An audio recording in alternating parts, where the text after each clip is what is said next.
সুপ্রিয় দর্শক, আসসালামু আলাইকুম।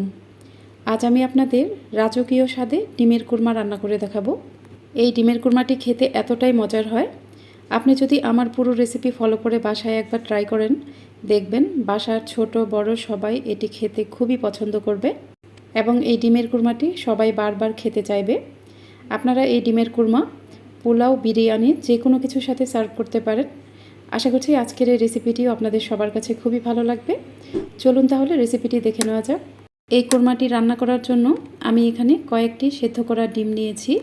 এখান থেকে একটা ডিম হাতে নিয়ে আমি একটা কাঁটা চামচের সাহায্যে এই ডিমটাকে খুব ভালোভাবে কাচিয়ে নিব। ডিমটাকে এইভাবে কাচিয়ে নেওয়ার ফলে এর ভিতরে মশলাটা খুব ভালোভাবে ঢুকে যাবে এবং ডিমটা যখন তেলে ভাজবো তখন এই ডিমটি গায়ে ছিটে আসারও ভয় থাকবে না। আমি প্রত্যেকটা ডিম এইভাবে কাচিয়ে নিব। এবার প্যানে দিয়ে দিব হাফ কাপ পরিমাণ রান্নার রেগুলার তেল। তেলটা গরম হয়ে গেলে আমি এখানে দিয়ে দিব 1 কাপ পরিমাণ পেঁয়াজ কুচি। পেঁয়াজটাকে আমি ভালোভাবে ভেজে বেরেস্তা করে নিব।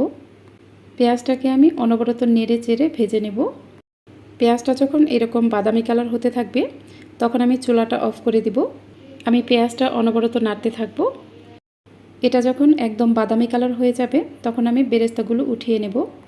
সম্পূর্ণ বেরেস্তায় আমি একটা প্লেটে উঠিয়ে নেব। এবার বাকি তেলের মাঝে আমি ডিমগুলো ভেজে নেব। ডিমগুলো আমি অনবরত নাড়তে থাকব। এই ডিমগুলো আমি খুব বেশি ভাজবো না।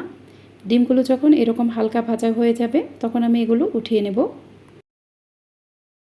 আমি সবগুলো ডিম উঠিয়ে নিয়েছি। এবার বাকি তেলের মাঝে আমি এখানে আরও কিছুটা তেল দিয়ে দিব।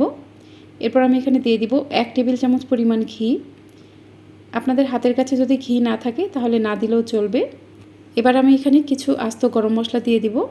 আমি এখানে নিয়েছি 4 টুকরা দারচিনি, 6-7টা সবুজ এলাচ, 3টা লবঙ্গ এবং কিছু গোলমরিচ নিয়েছি। গরম মশলাগুলো আমি তেলের মাঝে দিয়ে দিব। গরম মশলাগুলো আমি কিছুটা ভেজে নেব।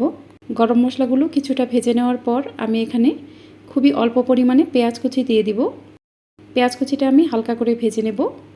পেঁয়াজ কুচিটা যখন এরকম ভাজা হয়ে যাবে তখন আমি এখানে দিয়ে দিব হাফ চা চামচ পরিমাণ রসুন বাটা।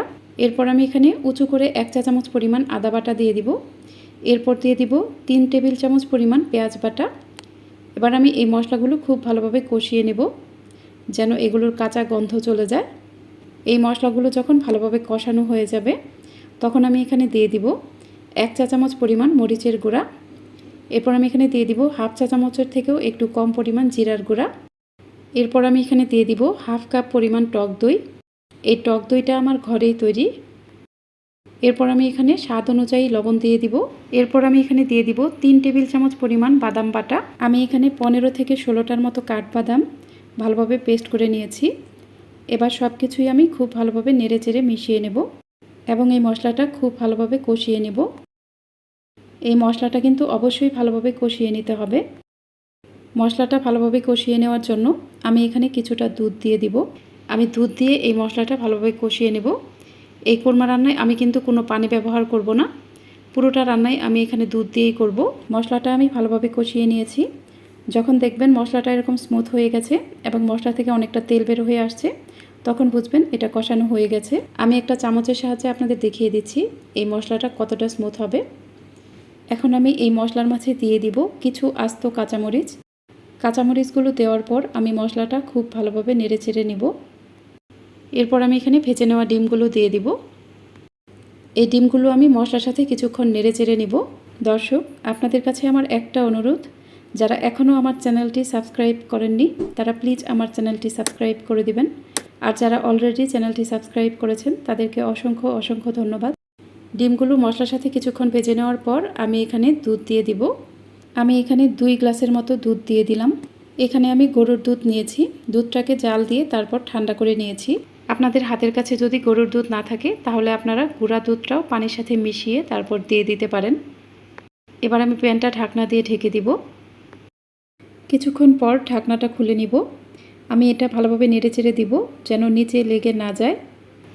এটা ভালোভাবে নেড়ে চেড়ে দেওয়ার পর আবারও প্যানটা ঢাকনা দিয়ে ঢেকে দিব। কিছুক্ষণ পর আবারও ঢাকনাটা খুলে নিব।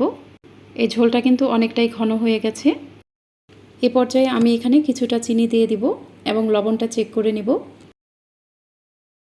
চিনিটা দেওয়ার পর আমি সব কিছুই ভালোভাবে নেড়েচেড়ে দিব। ভালোভাবে নেড়েচেড়ে দেওয়ার পর আমি এখানে পেঁয়াজের বেরেস্তাগুলো দিয়ে দিব। এরপর আমি এখানে দিয়ে দিব আরও 1 টেবিল চামচ পরিমাণ ঘি। এ পর্যায়ে ঘি দেওয়ার ফলে ডিমের কুরমাতে খুব সুন্দর একটা ঘিয়ের ফ্লেভার পাওয়া যাবে। এবার পেঁয়াজের বেরেস্তার সাথে সব কিছু ভালোভাবে নেড়েচেড়ে মিশিয়ে নেব। আমার এই রান্নাটা কিন্তু প্রায় হয়ে গেছে।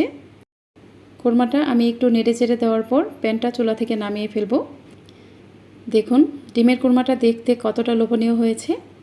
এই কোরমাটা খেতেও কিন্তু অনেক বেশি মজার হয়। আপনারা অবশ্যই আমার পুরো রেসিপি ফলো করে বাসায় একবার ট্রাই করবেন। আপনারা এই ডিমের কোরমাটি পোলাও, বিরিয়ানি, সাদা ভাত যে কোনো কিছুর সাথে সার্ভ করতে পারেন।